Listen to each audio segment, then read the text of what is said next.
Hello दोस्तों, knowledge junction YouTube channel में आप सभी का स्वागत है। आज हमारा डिस्कशन का टॉपिक है super node concept in nodal analysis. अपने प्रीवियस वीडियो लेक्चर में हमने नोडल एनालिसिस और मैश एनालिसिस के बारे में जाना था। आज के लेक्चर में हम सुपर नोड के कंसेप्ट को देखेंगे कि कैसे सुपर नोड का कंसेप्ट आपका एप्लीकेबल होता है नोडल एनालिसिस के केस में, और किसी भी इलेक्ट्रिकल सर्किट में यदि आपको सुपर नोड मिलेगा तो हम कैसे उसकी हेल्प से क्वेश्चंस को सॉल्व करके नोड वोल्टेजेस को कैलकुलेट करेंगे। तो फ्रेंड्स, सुपर नोड किसे कहते हैं? तो a super node can be considered as a closed surface enclosing the voltage source and its two nodes. Means एक वोल्टेज सोर्स और दो नोड्स को हमने कंसिडर करना है। अब ये वोल्टेज सोर्स तो ठीक है, पर ये दो नोड्स कौन से होने चाहिए?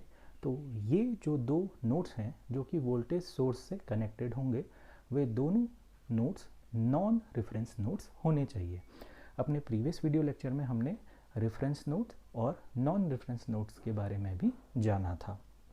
तो जैसे यहाँ पर मेंशन किया गया है, if the voltage source dependent और इंडिपेंडेंट, कोई भी वोल्टेज सोर्स हो सकता है, चाहे वो डिपेंडेंट हो या इंडिपेंडेंट हो, is connected between two non-reference nodes, we can combine these two non-reference nodes to form a super node।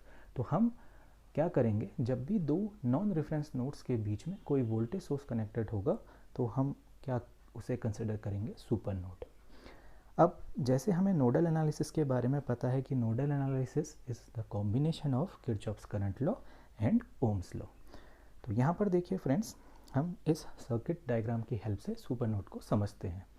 तो जैसे आपको दिखाई दे रहा है, इस सर्किट में एक ये नोड है, एक सेकंड नोड ये है, थर्ड नोड ये है और फोर्थ नोड ये रेफरेंस नोड है। तो टोटल 4 नोड इस सर्किट में है, एक रेफरेंस नोड जो कि ग्राउंड है और 3 नॉन रेफरेंस नोड्स। तो ये जो फर्स्ट नॉन रेफरेंस नोड है, इसके वोल्टेज को V1 कंसिडर किया गया है। देखिए फ्रेंड्स, ये वोल्टेज सोर्स V1 से कनेक्टेड है और ये जो V1 का दूसरा टर्मिनल है वो ग्राउंड से कनेक्टेड है। तो हम डायरेक्टली ये बोल सकते हैं कि इस नोड का वोल्टेज V1 होगा। सिमिलरली यहाँ पर नोड A और नोड B, ये भी नॉन रेफरेंस नोड्स हैं। इन दो नॉन रेफरेंस नोड्स के बीच में एक वोल्टेज सोर्स V2 कनेक्टेड है। तो सुपर नोड की डेफिनेशन यही कहती है कि जहाँ पर भी कोई वोल्टेज सोर्स किन्हीं दो नॉन रेफरेंस नोड्स के बीच में कनेक्टेड है तो वह सुपर नोड होगा। तो आपने इस सर्किट में सुपर नोड को फाइंड आउट कर लिया। ये voltage source V1 super node नहीं होगा। क्यों? क्योंकि इसका पहला एंड एक नॉन रेफरेंस नोड से कनेक्टेड है, जबकि दूसरा एंड रेफरेंस नोड से कनेक्टेड है। तो अब फ्रेंड्स, जब भी आपके इलेक्ट्रिकल सर्किट में सुपर नोड हमें दिखेगा तो हम कैसे उस सर्किट को सॉल्व करेंगे, आइए देखते हैं। तो फ्रेंड्स, आप अज्यूम कर लीजिए कि V2 से कोई करंट I फ्लो हो रही है। जैसे यहाँ पर दिखाया गया है, वोल्टेज सोर्स V2 से एक करंट I हमने अज्यूम कर ली। अब ये करंट I जैसे ही इस नोड A पर पहुँचेगी तो यहाँ पर करंट डिवाइड हो जाएगी दो पार्ट में, क्योंकि दो पाथ हैं। तो पहले पाथ में करंट I1 फ्लो करने लगा और दूसरे पाथ में करंट I2 फ्लो करने लगा। ठीक है फ्रेंड्स, तो अगर हम इस नोड A पर किरचॉफ करंट लॉ अप्लाई करेंगे तो हमें क्या इक्वेशन मिलनी चाहिए? Incoming current equals to outgoing current, तो I equals to I1 plus I2। तो यही इक्वेशन यहाँ पर नोड A पर लिखी गई है, जिसको हमने इक्वेशन 1 कंसिडर किया है। ऐसे ही अगर हम नोड B पर देखें, नोड B पर अगर आप देखेंगे तो I करंट इनकमिंग करंट है, सॉरी आउटगोइंग करंट है नोड B से, I3 करंट भी आउटगोइंग करंट है और I4 करंट भी आउटगोइंग करंट है। तो तीनों ही करंट नोड पर आउटगोइंग करंट हैं। तो हम क्या कह सकते हैं कि I3 plus I4 plus I equals to 0, क्योंकि इसमें कोई भी इनकमिंग करंट नहीं है। तो देखिए, नोड B पर हमने किरचॉफ्स करंट लॉ अप्लाई करा तो हमें ये इक्वेशन मिली, जिसे हमने इक्वेशन नंबर 2 लिया। अब देखिए, अगर हम पहली और दूसरी इक्वेशन को सॉल्व करेंगे तो इसकी हेल्प से हमें क्या मिल जाएगा? Equation I1 plus I2 plus I3 plus I4 equals to 0। हमने I को यहाँ पर इक्वेशन 1 से इक्वेशन 2 में पुट कर दिया है। तो हमारा I एलिमिनेट हो गया। तो देखिए फ्रेंड्स, हमें क्या इक्वेशन मिल गई, नोड ए से जो करंट्स लीव कर रही थी, देखिए I1 और I2 नोड ए से लीव कर रही थी, I3 और I4 नोड बी से लीव कर रही थी। तो हमें यहाँ पर डायरेक्टली ये इक्वेशन मिल गई। तो हम जब भी हमें सुपर नोड मिलेगा तो हम क्या करेंगे, जो दोनों नोड हैं उनको एक सिंगल नोड अज्यूम कर लेंगे, और जब हम इन्हें एक सिंगल नोड अज्यूम कर लेंगे तो उस सिंगल नोड में हम किरचॉफ करंट लॉ अप्लाई कर देंगे। जब हम इस पर किरचॉफ करंट लॉ अप्लाई करेंगे तो देखिए हमने नोड ए और नोड बी को सिंगल नोड कंसीडर कर लिया है। सिंगल नोड कंसीडर करने से क्या होगा, देखिए I1 leaving, I2 leaving, current I3 भी लीव कर रहा है, करंट I4 भी लीव कर रहा है। तो चारों ही करंट किसी नोड को लीव कर रहे हैं, तो हम सीधे लिख सकते हैं I1 plus I2 plus I3 plus I4 equals to 0। तो सुपर नोड में हमें डायरेक्टली ही दोनों नोड को सिंगल नोड कंसिडर करके किरचॉफ करंट लॉ अप्लाई कर देना होता है।